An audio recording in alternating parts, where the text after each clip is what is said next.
Up, y'all? It's young Mizlo, and we back on the channel with another video. Today on the channel, I need y'all to go ahead, hit the like button, subscribe, comment, you know what I'm saying, do whatever y'all want to do.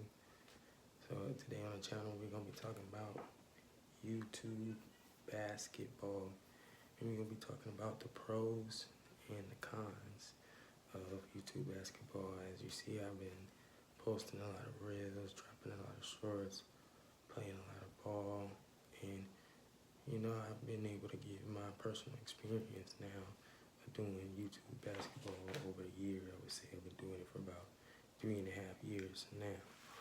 So I'm gonna start with the pros. First, we got motivating that go engine in your personality. You getting cardio while doing your videos. So yes, we staying in shape, we staying fit, we getting cardio. That's a pro. We staying healthy, we working out. That is always gonna be one of the biggest pros to me.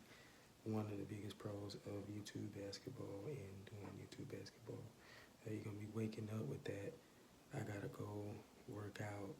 I gotta, drink my protein shake, or, drink my vitamin water, or eat my fruits, and wake up and stretch and get right, get my body aligned so that, you can be what you need to be to excel and do your video that day. So I think that is great and one of the best pros to basketball, one of them. Secondly, I have pushing the basketball culture forward. Definitely believe that with doing basketball on YouTube, you're also pushing that envelope forward, you're pushing the culture forward, you're also helping the brand of basketball and people who want to be social media influenced say, hey, I can do that, he's doing it. And you may not get everybody involved. But some people are gonna watch, and there's still, somewhat an involvement with them just watching, even if they don't go out and say they want to do YouTube and basketball themselves. So pushing the culture forward. That's second. One was motivating that go personality engine. That waking up and having that go engine to do things in the morning, that cardio to get that video done, that motivation and that personality to get that video done. That was the first one. And secondly, pushing that culture of basketball forward. That's definitely a big thing. And last, respecting the game. I see a lot of people, they get out there and they're looking to trash talk, they're looking to record and see, if they can tap somebody on the head and dunk on them, or get somebody to look goofy. And the Professor and One mixtape culture has brought that around, but at some point you still gotta have some respect. Those hoopers was professional about how they, played around with the people they were going against and things like that. It was still a common neutral ground. If you know that the other guy don't like the ball getting thrown off his head, they probably wouldn't do it. But if they didn't care, they probably wouldn't care if the ball got, Professor probably got the basketball thrown off his head a few times. So, but just respecting the game is another thing that's a big pro of doing YouTube basketball. When that influencer you're watching, he's out there hooping, and he shows that he's respectful, he's professional, there you can see that there's a respect out there for the game. So now we're gonna get into the cons of YouTube basketball, and I would definitely say disrespecting the culture is one of the cons. Got people that want to get mic'd up, and the first thing they say as soon as they mic their headset up to go run is, shoot, I'm finna talk hella trash to everybody today. I can't wait to get somebody pissed off. I mean, that maybe be cool, but what happened to really just being the hooper, not just trying to get this side antic going. Let's just see what we can do on the court first, and let that be how we're talking, how we communicate. You know what I mean? Let it be about the hoops. So, I think disrespecting the culture is one of the cons.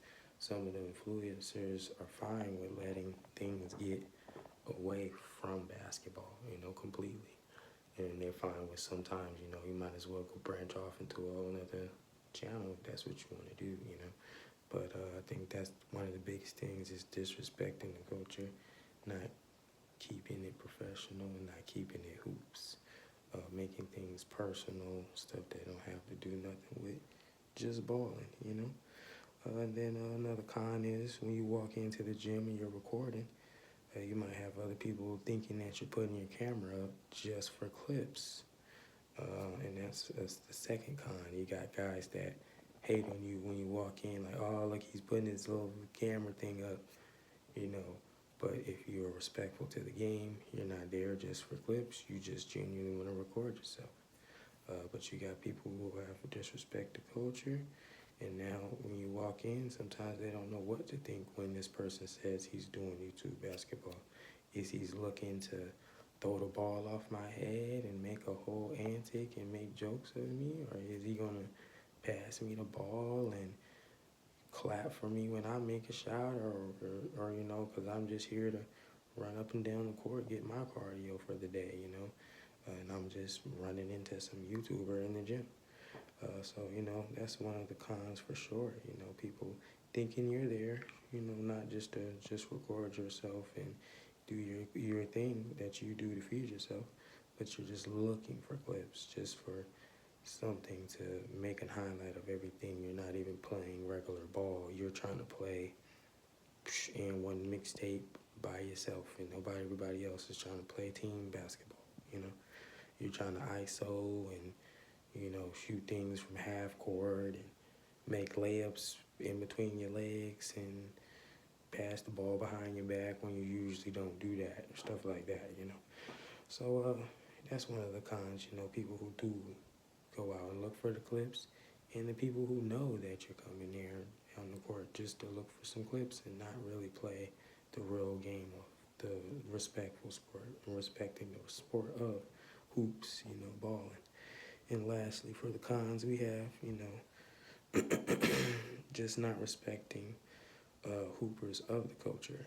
You got people that see everybody who's trying to make something out of it, but, don't be mad that, if that's what they chose to do with their life, it's not illegal to go to the gym and record yourself and be a hooper and record yourself.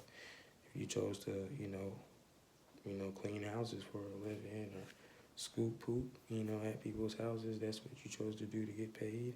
Someone chose to get paid for YouTube, and you're in there pointing at their camera like, why is he recording? That guy sucks. That's one of the cons that, people start getting more disrespectful with the people who are just trying to genuinely record, So you got the disrespect of the culture. You got the people disrespecting you because they think you're looking for clips, just looking for clips, and just, the disrespect of the hoop culture in general, just like, oh, why is this guy here thinking he can ball and do all this and record? Why is he trying to be a YouTuber anyway? Why is he even here doing that? He could go do that somewhere else, which there's nowhere else places to be a YouTuber. You gotta find any run that you can find. You set the camera up and that's what you do. That's how all of this YouTubing began. So, but those are my 3 cons.